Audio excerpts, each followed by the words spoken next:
ए हो गोरी हो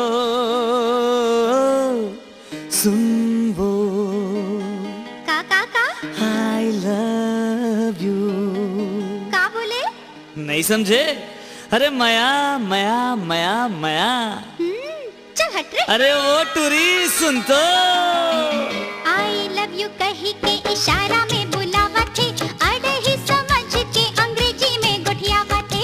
आई लव यू कही के इशारा में बुलावा थे, अड़े ही समझ के अंग्रेजी में गोठियावा थे। जान सुन के टूरी हाँ नखरा देखावते, फोकटे फोकटे अपन भाव बढ़ावते। जान सुन के टूरी हाँ नखरा देखावते, फोकटे फोकटे अपन भाव बढ़ावते।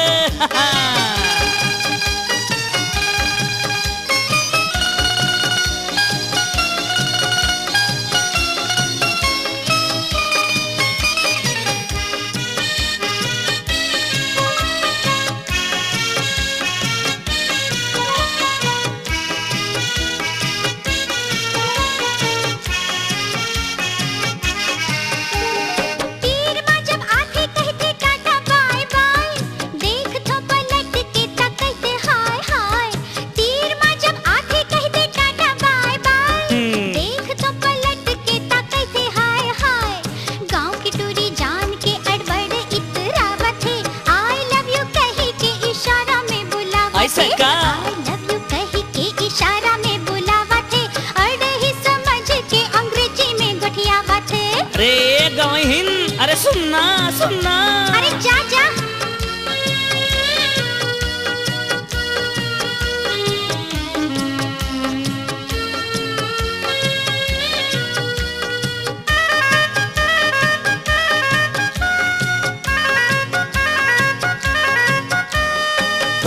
संटूरिला फोकट में पटा था, बीच बाजार में बंदरिया नचा था। अच्छा? तोरा संटूरिला फोकट में पटा था, बीच बाजार में बंदरिया नचा था।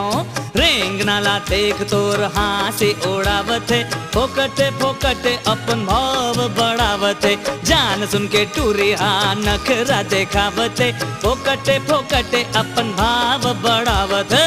अरे मोला बना ले।